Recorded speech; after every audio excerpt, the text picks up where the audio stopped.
어머니, 여기 앉으세요. 거기 말고 작은 식탁에요. 왜? 나도 갈비같이 먹으면 안 될까? 어머님, 우리 부모님이 앉을 자리가 없잖아요. 어차피 이 집은 제 명이니까. 제가 자리 정할 수 있는 거 아닌가요? 오늘 아침부터 아무것도 못 먹었어. 그건 어머님 사정이고요. 라면이라도 먹고 싶으시면 알아서 끓여 드세요. 저기 찬장에 있어요. 같이 밥도 못 먹게 하고 심지어 나보고 라면을 끓여 먹으라고?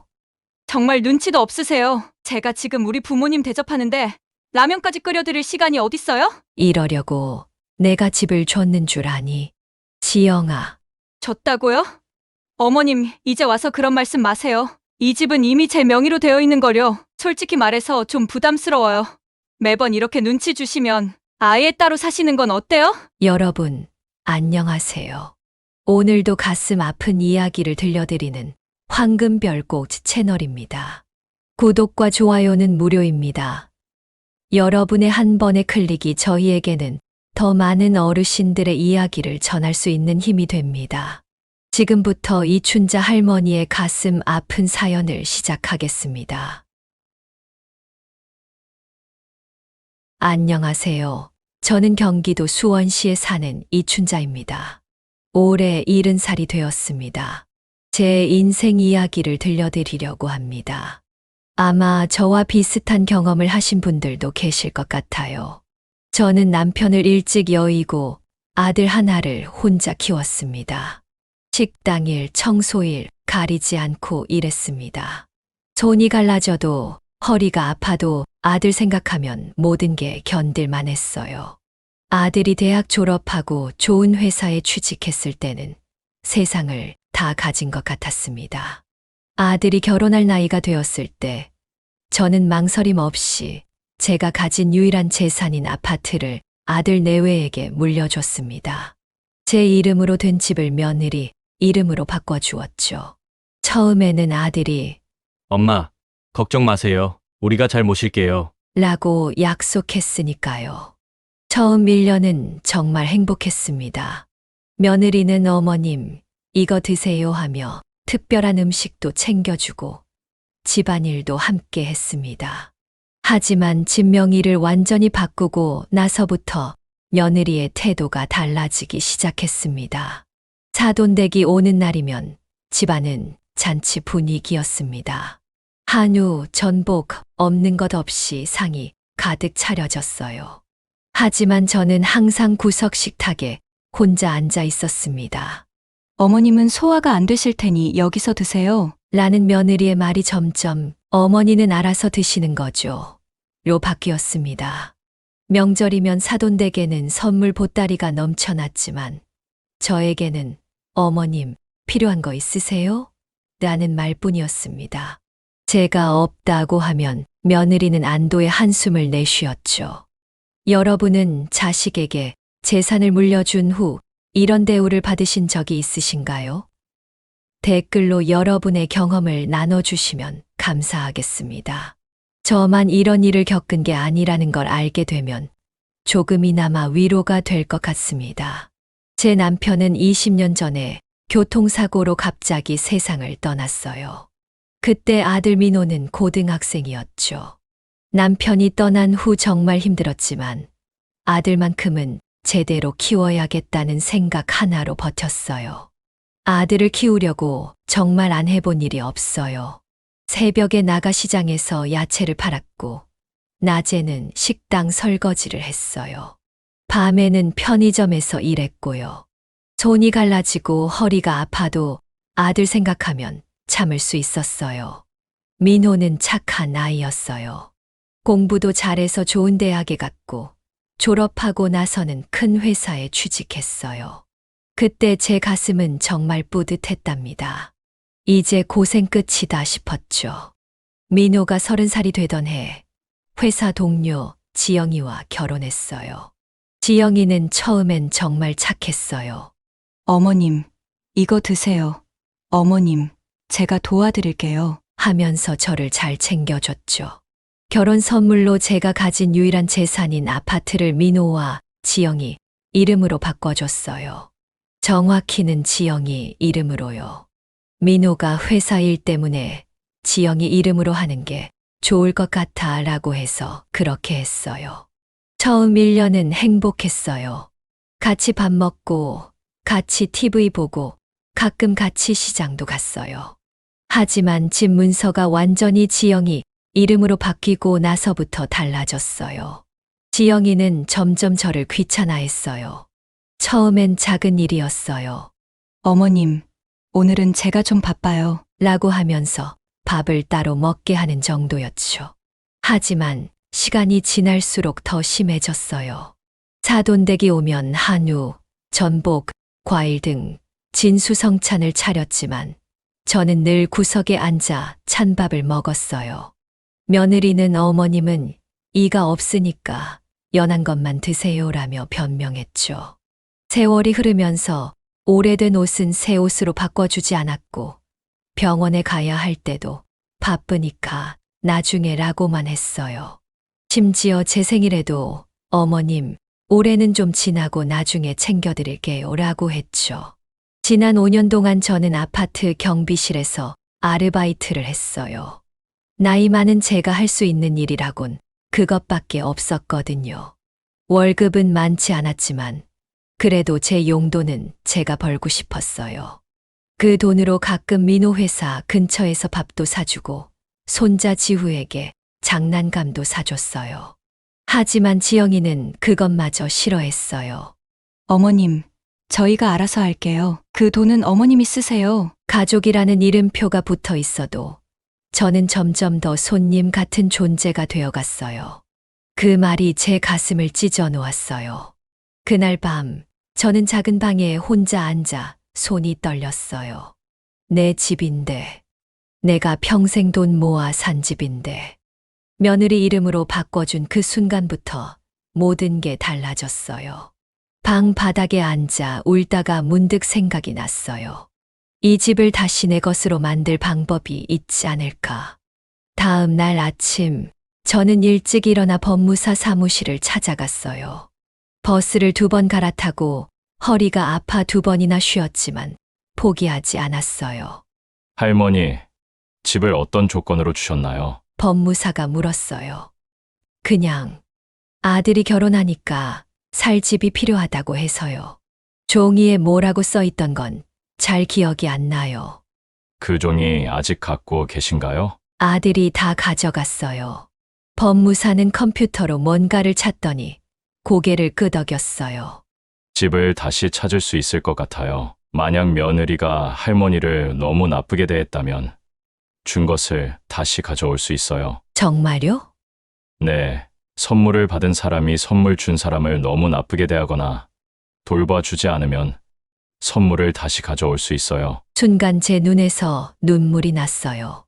법무사의 말이 제 마음에 희망을 줬어요. 여러분, 제가 이기적인 걸까요? 아니면 당연한 권리를 찾는 걸까요? 댓글로 여러분의 생각을 알려주세요. 진짜 전쟁은 이제부터 시작됩니다. 정말 다시 찾을 수 있을까요? 네, 할머니, 가능해요. 하지만 법대로 해야 해요. 증거도 모아야 하고요. 그날부터 저는 달라졌어요. 며느리가 저를 나쁘게 대하는 말들, 밥도 제대로 안 주는 일들을 모두 녹음하기 시작했어요. 매일 일기도 썼고요. 때로는 이웃집 할머니에게 도움을 청하기도 했어요. 요즘 며느리가 밥을 안 줘서요. 이걸 봤다고 말해 주실 수 있을까요? 이웃집 박 할머니는 기꺼이 도와주겠다고 했어요. 내가 본 걸 다 말해줄게. 자네 며느리가 얼마나 자네를 함부로 대하는지 다 봤어. 한 달. 저는 딱 1달만 참기로 했어요. 그리고 그 시간 동안 필요한 모든 증거를 모았어요. 증거 모으기 30일째 되는 날, 드디어 큰 일이 벌어졌어요. 그날도 사돈댁이 우리 집에 왔어요. 아니, 이제는 지영이네 집이라고 해야 할까요? 사돈 어른들은 비싼 양주를 들고 와서 거실에 앉았어요. 지영이는 아침부터 칼칼한 김치찌개와 갈비찜, 잡채, 전 부치는 냄새로 집안을 가득 채웠죠. 제 방문을 똑똑 두드리는 소리가 들렸어요. 할머니, 밥 먹으러 나오세요. 우리 손자 지후였어요. 5살 된 지후는 늘 할머니인 저를 챙겨줬어요. 어른들 말로는 애가 눈치가 없다고 했지만 사실은 지후만이 진짜 저를 가족으로 여겼던 것 같아요. 응, 지후야. 할머니, 금방 갈게. 거실로 나가자 텔레비전 소리와 웃음소리가 들렸어요. 식탁에는 이미 사돈 어른들과 민호, 지영이가 둘러앉아 있었고 음식이 가득했어요. 어머님, 여기 작은 상 차려놨어요. 지영이가 부엌 구석에 있는 조그만 밥상을 가리켰어요. 거기엔 김치와 된장국, 그리고 작은 접시에 담긴 밥뿐이었어요. 민호는 제 눈을 피했어요. 아들은 항상 그랬어요. 뭐라고 말하기 힘든 상황에서는 그냥 입을 다물고 핸드폰만 보거나 다른 곳을 쳐다봤죠. 그때 손자 지우가 제 옆에 와서 앉았어요. 할머니, 나랑 같이 먹을래요? 지영이가 얼른 달려와 지후를 끌어당겼어요. 지우야, 이리 와. 외할머니가 오셨는데 인사도 안 할 거니? 저는 조용히 밥을 먹었어요. 음식이 목에 안 넘어갔지만 일부러 웃으면서 먹었어요. 주머니 속 녹음기의 버튼을 꾹 누른 채로요. 식사가 끝나고 민호와 지영이 사돈댁은 거실에서 과일을 먹으며 담소를 나눴어요. 저는 설거지를 끝내고 방으로 들어가려는데 지영이가 불렀어요. 어머님, 내일 저희가 제주도 가는 거 알고 계시죠? 사흘 정도 집을 봐주셔야 해요. 알고 있어. 걱정 마. 아, 그리고 어머님, 지영이가 목소리를 낮췄어요. 이번에 경비 아르바이트는 그만두시는 게 어떨까요? 할머니가 아파트 경비실에서 일한다고 하니까 저희 체면이 좀 안 서요. 사돈 어른도 그러시더라고요. 제 귀를 의심했어요. 5년 동안 해온 일인데 갑자기 그만두라니요. 그 적은 돈이라도 제가 벌어야 손자에게 과자도 사주고 가끔 친구들 만나서 차도 마실 수 있는데 내가 하는 일인데 왜 내가 간섭하니? 어머님, 이제 나이도 있으시고 그냥 집에서 쉬세요. 용돈은 저희가 드릴게요. 용돈. 그 말이 제 가슴을 찔렀어요. 내 집, 내 돈, 내 생활.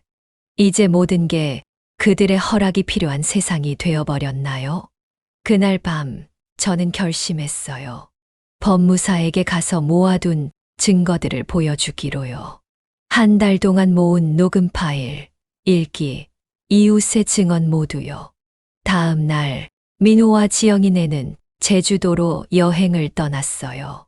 민호는 떠나기 전 제 방문을 살짝 열고 들어왔어요. 엄마, 우리 다녀올게. 냉장고에 반찬 넣어뒀으니까 챙겨 드세요. 그래, 잘 다녀와. 민호가 문 앞에서 머뭇거렸어요. 엄마, 요즘 많이 힘드세요? 순간 제 마음이 복잡해졌어요. 아들에게 모든 걸 털어놓고 싶었지만 그러면 계획이 무너질 것 같았어요. 아니, 괜찮아. 그냥 나이 들어서 그래. 민호는 안심한 듯 웃었어요. 지영이가 좀 예민한 것 같지만 마음은 착해요. 엄마도 이해해 주세요. 이 말을 듣는 순간 제 마음속에 차오르던 불안함이 확신으로 바뀌었어요. 아들은 이미 며느리 편이었어요. 아무리 말해도 소용없을 거예요. 응, 알았어. 걱정 말고 다녀와. 현관문이 닫히고 집 안이 조용해졌어요. 저는 서둘러 옷을 갈아입고 법무사 사무실로 향했어요. 김 법무사는 제가 가져간 증거들을 하나하나 살펴봤어요. 녹음 파일을 듣고 일기를 읽고 이웃들의 증언서도 봤죠. 이춘자님, 증거가 충분합니다. 증여 취소 소송을 진행할 수 있어요. 정말요? 그럼 집을 다시 찾을 수 있나요? 네, 가능성이 높습니다. 하지만 좀 더 강력한 증거가 있으면 좋겠어요. 어떤 증거요? 증여, 당시 조건이 있었다는 증거가 있으면 더 좋겠네요. 예를 들어, 함께 살면서 모시겠다는 약속 같은 것이요. 제 머릿속에 전구가 켜졌어요. 결혼식 날 민호와 지영이가 했던 말이 기억났어요. 있어요. 결혼식 날 영상 테이프에 다 담겨 있어요. 민호가 평생 엄마를 모시겠다고 했고, 지영이도 어머님을 잘 모시겠다고 약속했어요. 그 영상을 가져오실 수 있나요? 네. 집에 결혼식 비디오가 있어요. 법무사와 이야기를 마치고 집으로 돌아오는 길에 가슴이 두근거렸어요. 이제 정말 내 집을 되찾을 수 있을까 하는 생각에 발걸음이 가벼워졌어요. 집에 도착하자마자 옛날 비디오 테이프를 찾기 시작했어요. 옷장 맨 위 선반에 있는 상자를 끄집어냈죠. 그 안에는 민호의 성장 앨범과 함께 결혼식 비디오 테이프가 있었어요. 비디오 테이프를 손에 들고 있는데 갑자기 현관문 열리는 소리가 들렸어요. 깜짝 놀라 뒤를 돌아봤어요. 어머님, 뭐 하세요? 지영이가 서 있었어요. 제주도에 갔어야 할 지영이가 왜 여기에? 지영아, 너 제주도 안 갔어?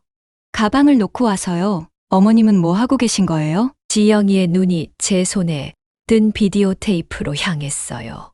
그게 뭐예요? 순간 저는 비디오 테이프를 등 뒤로 숨겼어요. 아무것도 아니야. 그냥 옛날 사진 좀 보려고. 지영이가 의심스러운 눈으로 저를 쳐다봤어요. 그리고 갑자기 손을 뻗어 제 뒤에 숨긴 비디오 테이프를 빼앗았어요. 결혼식 비디오. 이걸 왜 찾으시는 거예요? 지영이의 얼굴이 점점 붉어졌어요. 설마 어머님, 법무사 만나셨죠? 지영이의 말에 제 심장이 쿵 내려앉았어요. 어떻게 알았을까요? 무슨 소리야? 오늘 아침에 김 법무사님한테서 전화 왔어요. 오늘 어머님이 방문하신다고 미리 알려주셨더라고요. 제 얼굴이 하얗게 변했을 거예요. 제가 믿었던 법무사가 지영이에게 모든 걸 말해버린 거였어요. 어머님이 증여 취소 소송을 준비하고 계시다면서요? 내가 어머님을 학대했다고요? 지영이가 비디오 테이프를 내팽개치며 눈물을 글썽였어요. 이럴 수가. 제가 정말 그렇게 나쁜 며느리였나요? 저도 나름대로 최선을 다했어요. 저는 할 말을 잃었어요. 갑자기 제 머릿속이 하얗게 변했어요. 법무사가 왜 지영이에게 전화를 했을까요? 그것도 제가 방문하기도 전에? 그래. 나 오늘 법무사 만났어. 내 집을 다시 찾을 방법을 물어봤지. 더 이상 숨길 필요가 없다고 생각했어요. 이미 모든 게 드러났으니까요. 왜 그런 짓을 하세요? 이 집은 이미 제 명의로 되어 있잖아요. 법적으로 아무 문제가 없어요. 법적으로는 그럴지 몰라도 도덕적으로는 어떠니? 너희 둘이 평생 엄마를 모시겠다고 약속했잖아. 그게 이 집을 준 조건이었어. 지영이가 갑자기 웃기 시작했어요. 섬뜩한 웃음이었어요. 어머님, 그런 약속은 법적 효력이 없어요. 그냥 결혼식 날 하는 형식적인 인사일 뿐이에요. 모든 신혼부부가 다 하는 말이잖아요. 지영이의 말투가 점점 차가워졌어요. 그리고 솔직히 말할게요. 제가 어머님을 모시기로 약속한 건 맞지만 어머님이 이렇게 까다로우실 줄은 몰랐어요. 매번 저희 일에 간섭하시고 손님 올 때마다 불평하시고. 내가 언제 간섭했니? 내가 언제 불평했어? 어머님은 모르시겠지만 저희 둘은 항상 어머님 눈치 보며 살았어요. 저희 부모님이 오실 때도 어머니가 싫어하실까봐 전전긍긍했다고요. 지영이의 말이 제 가슴을 후볐어요. 내가 그렇게 부담스러운 존재였나요? 그래도 내가 라면도 못 끓여 먹게 하고 작은 식탁에 따로 앉히고 그건 너무하지 않니? 지영이의 표정이 순간 흔들렸어요. 그러다 다시 굳어졌죠. 어머님, 이제 와서 그런 말씀 마세요. 저도 요리하고 설거지하고 다 혼자 했잖아요. 어머님은 도와주신 적도 없으면서. 순간 화가 치밀었어요. 도와달라는 말 한 번이라도 해봤니? 나는 늘 물어봤지. 내가 뭐 도와줄까? 하고. 그럴 때마다 넌 됐어요. 제가 할게요라고 했잖아. 지영이가 갑자기 휴대폰을 꺼냈어요. 민호 오빠한테 전화할게요. 어머님이 무슨 짓을 하시는지 다 알려줄 거예요. 그래, 전화해. 아들한테 말해봐. 어떻게 내 친정 부모님은 한우 먹이면서 시어머니는 라면도 안 끓여주는지. 지영이가 전화를 걸었어요. 몇 초 후 민호의 목소리가 들렸어요. 여보, 무슨 일이야? 나 지금 제주도 관광 중인데. 오빠, 큰일 났어. 어머님이 전화기 너머로 민호의 목소리가 들렸어요. 엄마? 엄마 무슨 일 있어? 저는 지영이에게 다가가 전화기를 빼앗았어요. 민호야, 엄마야, 너한테 물어볼 게 있어. 민호야, 내 아내가 나한테 어떻게 대하는지 너는 알고 있니? 전화기 너머로 민호의 숨소리가 들렸어요. 엄마, 갑자기 무슨 말씀이세요? 지영이가 뭘 잘못했는데요? 내가 출근하고 나면 지영이는 나를 방에만 있게 해. 사돈댁이 오면 나는 항상 작은 식탁에 따로 앉혀. 어제는 라면 하나 끓여 달라는데도 거절했어. 지영이가 전화기를 뺏으려고 했지만 제가 꽉 잡았어요. 그리고 내가 준 용돈도 다 가져가. 내 경비 아르바이트마저 그만두라고 해. 민호의 목소리가 흔들렸어요. 엄마, 그런 일이 있었어요? 지영이가 그럴 리가. 지영이가 소리쳤어요. 오빠, 그런 거 아니에요. 어머님이 과장하시는 거예요. 제가 얼마나 잘모셨는데요. 제가 다시 말했어요. 민호야, 내가 거짓말할 것 같니? 이제 나는 우리 집을 다시 찾을 거야. 법무사에게 물어봤는데 가능하대. 너희가 약속을 지키지 않았으니까. 전화기 너머로 긴 침묵이 흘렀어요. 엄마, 정말 그렇게 하실 거예요? 응, 이미 결정했어. 지영아, 잠깐만. 나 엄마랑 둘이 얘기 좀 할게. 전화 끊었다가 다시 걸게. 몇 초 후 제 휴대폰이 울렸어요. 민호였어요. 엄마, 제가 잘못했어요. 제가 엄마 상황을 몰랐어요. 너는 몰랐겠지. 늘 바쁘다고 하니까. 근데 엄마, 제발 소송은 하지 말아요. 우리 가족인데. 가족. 민호야, 진짜 가족은 서로를 아끼고 존중해. 내가 너희한테 그 집을 준 건 우리가 함께 행복하게 살라고 준 거였어. 알아요. 엄마, 제가 잘못했어요. 이제부터 제가 직접 엄마를 챙길게요. 지영이한테도 단단히 말할게요. 전화를 끊고 주위를 둘러봤어요. 지영이는 눈을 까맣게 뜨고 저를 쳐다보고 있었어요. 어머님, 정말 저희 집을 빼앗을 거예요? 빼앗는 게 아니야. 내 집을 다시 찾는 거지. 지영이의 눈에서 눈물이 흘러내렸어요. 처음 보는 모습이었어요. 저희가 잘못했어요. 제가 너무 이기적이었어요. 갑자기 지영이가 무릎을 꿇었어요. 제발 용서해 주세요. 기회를 한 번만 더 주세요. 지영이의 눈물 어린 사과에도 제 마음은 쉽게 풀리지 않았어요. 너무 많은 상처를 받았거든요. 일어나. 무릎 꿇지 마. 지영이가 일어나 눈물을 닦았어요. 어머님, 정말 미안해요. 제가 잘못 생각했어요. 어머님 돈으로 산 집인데 제 욕심이 너무 컸어요. 저는 한숨을 쉬었어요. 갑자기 지영이가 이렇게 바뀌니 어떻게 받아들여야 할지 모르겠더라고요. 내일 민호가 돌아오면 다 같이 얘기하자. 그날 밤 저는 잠을 이루지 못했어요. 정말 소송을 해서 집을 찾아야 할까? 지영이의 사과를 받아들여야 할까? 다음 날 아침 민호가 서둘러 제주도에서 돌아왔어요. 민호가 제 방문을 두드렸어요. 엄마, 들어가도 돼요? 그래, 들어와. 민호가 들어와 제 앞에 무릎을 꿇었어요. 엄마, 정말 죄송해요. 제가 모든 걸 다 듣고 생각해 봤어요. 제가 너무 일에만 집중하느라 엄마를 소홀히 했어요. 민호야, 엄마, 우리 집은 엄마 집이에요. 엄마가 평생 모아서 산 집이잖아요. 우리가 잘못했어요. 민호의 눈에도 눈물이 고였어요. 그런 아들의 모습은 처음 봤어요. 지영이도 반성하고 있어요. 어제 밤새 울었어요. 엄마가 얼마나 서운하셨을지 이제야 알았대요. 이때 손자 지우가 방으로 뛰어 들어왔어요. 할머니, 할머니, 제주도에서 선물 샀어요. 지후가 작은 봉지를 들고 왔어요. 그 안에는 조그마한 도라르방 인형이 있었어요. 할머니, 이거 행복하라고 주는 거래요. 지후의 해맑은 웃음에 제 마음이 녹아내렸어요. 민호가 말했어요. 엄마, 우리 다시 시작해요. 이번엔 제대로 할게요. 저는 갑자기 머릿속에 한 생각이 떠올랐어요. 이웃집 박 할머니가 했던 말이었죠. 세상에 완벽한 가족은 없어. 중요한 건 문제가 생겼을 때 어떻게 해결하느냐야. 저는 깊이 생각했어요. 소송을 해서 이기면 무슨 의미가 있을까? 집은 되찾을 수 있을지 몰라도 가족은 잃게 될지도 모르는데. 민호야, 나는 집을 되찾고 싶은 게 아니야. 그냥 가족으로서 존중받고 싶었던 거야. 알아요. 엄마, 이제부터는 달라질 거예요. 약속할게요. 거실로 나가자 지영이가 부엌에서 뭔가를 하고 있었어요. 가까이 가보니 놀랍게도 제가 좋아하는 미역국을 끓이고 있었어요.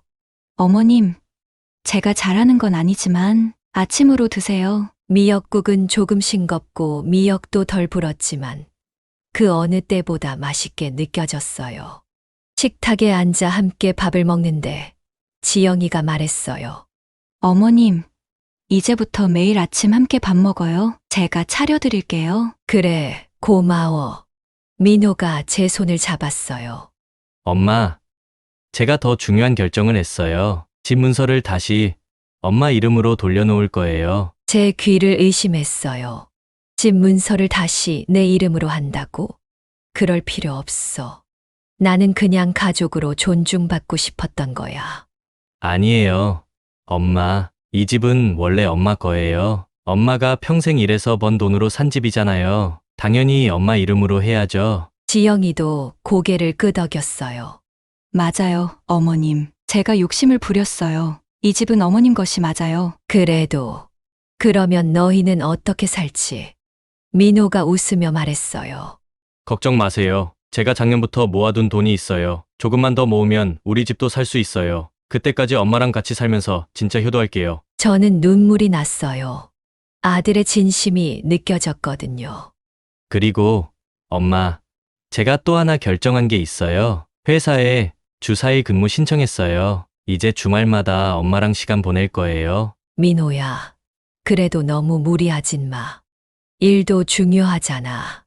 일보다 더 중요한 게 가족이에요. 이제야 깨달았어요. 지영이도 말했어요. 어머님, 저도 많이 반성했어요. 제가 너무 물질적인 것만 중요하게 생각했어요. 우리 부모님한테만 비싼 선물을 주면서 정작 어머님께는 지영이의 말이 끊겼어요. 아마도 말하기 부끄러워서였을 거예요. 괜찮아, 지영아. 다 지난 일이야.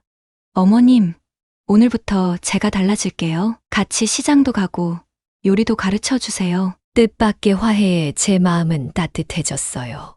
하지만 아직 완전히 믿기 어려웠어요. 말로만 그럴까? 시간이 지나면 또 예전으로 돌아가지 않을까? 그때 전화벨이 울렸어요. 민호가 받더니 깜짝 놀라는 표정을 지었어요. 김 법무사님이세요? 네. 네, 알겠습니다. 전화를 끄는 민호가 제게 말했어요. 엄마, 김 법무사님이 어제 지영이에게 전화한 건 사실이래요. 근데 엄마 상담 내용은 전혀 말 안 했대요. 그냥 이춘자님이 방문 예약을 하셨다는 사실만 알렸대요. 그럼 지영이는 어떻게? 지영이가 고개를 숙였어요. 제가 어머님이 평소에 무슨 생각을 하시는지 알고 싶어서 몰래 일기장을 봤어요. 저는 깜짝 놀랐어요. 제 일기장을 봤다니. 미안해요, 어머님. 너무 잘못된 행동이었어요. 그런데 일기장을 보면서 어머님이 얼마나 외롭고 서러우셨는지 알게 됐어요. 그래서 어제 어머님 비디오 테이프 찾는 걸 보고 짐작했어요. 민호가 말했어요. 엄마, 우리 이제 진짜 가족답게 살아요. 서로 믿고 존중하면서요. 제 마음이 조금씩 풀어지기 시작했어요. 아들과 며느리의 진심이 느껴졌거든요. 그래, 우리 다시 시작해보자. 그날 저녁, 오랜만에 온 가족이 함께 저녁을 먹었어요. 지영이는 제가 좋아하는 된장찌개를 끓였고, 민호는 장을 봐왔어요. 손자 지후는 할머니 옆자리를 고집했죠. 식사 중에 민호가 말했어요. 엄마, 다음 주에 집 문서 이전하러 가요. 그리고 내일은 가족 여행 계획 세우는 날이에요. 저는 웃으며 고개를 끄덕였어요. 비록 아픈 상처가 있었지만, 이제 우리 가족은 새로운 시작을 할 준비가 됐어요. 그로부터 6개월이 지났어요. 집 문서는 다시 제 이름으로 돌아왔어요. 민호와 지영이는 정말 달라졌어요. 말로만이 아니라 행동으로 보여줬죠. 아침마다 지영이는 제가 좋아하는 간단한 반찬을 챙겨줬어요. 일부러 덜 짜게 만들어서 제 입맛에 맞췄죠. 처음엔 서툴렀지만 점점 솜씨가 늘었어요. 어머님, 오늘은 콩나물국 어떠세요? 어머님이 좋아하시는 대로 맵지 않게 끓였어요. 민호는 약속대로 주 4일만 일했어요. 금요일부터 일요일까지는 항상 가족과 함께 시간을 보냈죠. 가끔은 저를 모시고 드라이브도 가고 영화도 보러 갔어요. 엄마, 이번 주말엔 벚꽃 구경 가요. 지우도 너무 보고 싶어 해요. 손자 지후는 더 자주 제 방에 와서 놀았어요. 같이 그림도 그리고 옛날 이야기도 들려줬죠. 할머니는 옛날에 뭐 하고 놀았어요?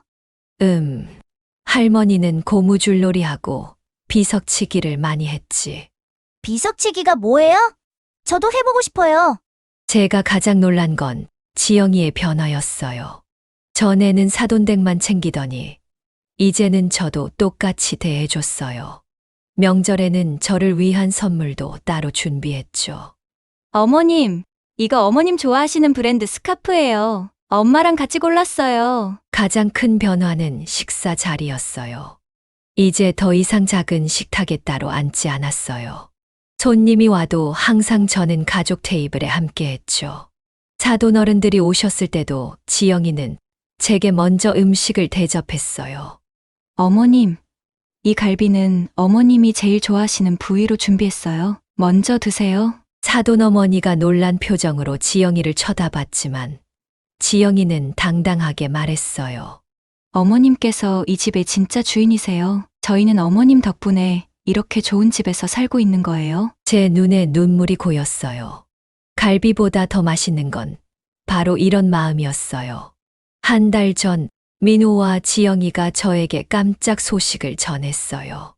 엄마, 저희 둘째 가질 것 같아요. 정말, 아이고, 기쁘다. 저는 얼른 몸을 일으켜 지영이의 배를 만져봤어요. 우리 둘째는 꼭 우리 며느리 닮아라. 예쁘고 마음씨 고운 우리 며느리처럼. 지영이의 눈에서 눈물이 흘렀어요. 저도 같이 울었죠. 이번엔 기쁨의 눈물이었어요. 세상에 완벽한 가족은 없어요. 하지만 서로를 이해하고 존중하면 행복한 가족이 될 수 있어요. 우리 가족은 큰 위기를 겪었지만 그 위기가 오히려 우리를 더 단단하게 만들어줬어요. 이제 저는 더 이상 라면을 혼자 끓여 먹지 않아요. 가끔 손자 지후와 함께 라면을 끓여 먹을 때도 있지만 그건 우리만의 특별한 시간이에요. 사돈댁이 한우를 먹을 때 저도 함께 먹어요. 하지만 더 중요한 건 음식이 아니라 그 자리에 함께하는 마음이라는 걸 알게 됐어요. 여러분, 제 이야기는 여기서 끝이에요. 가족 간의 갈등은 누구에게나 있을 수 있어요. 하지만 중요한 건 그 갈등을 어떻게 풀어가느냐예요. 이 이야기가 여러분께 의미가 있었다면 좋아요 한번 눌러주시면 감사하겠습니다. 여러분의 응원이 저에게는 큰 힘이 돼요. 앞으로도 이런 감동적인 이야기, 인생을 바꿀 이야기 들려드릴게요. 알림 설정해 두시면 놓치지 않으실 겁니다. 여러분의 이야기도 궁금해요. 여러분도 비슷한 경험이 있으셨나요? 가족 간의 갈등을 어떻게 해결하셨나요? 댓글로 남겨주시면 함께 나눠볼게요. 황금별곡 채널과 함께 해주셔서 감사합니다. 다음 이야기에서 또 만나요.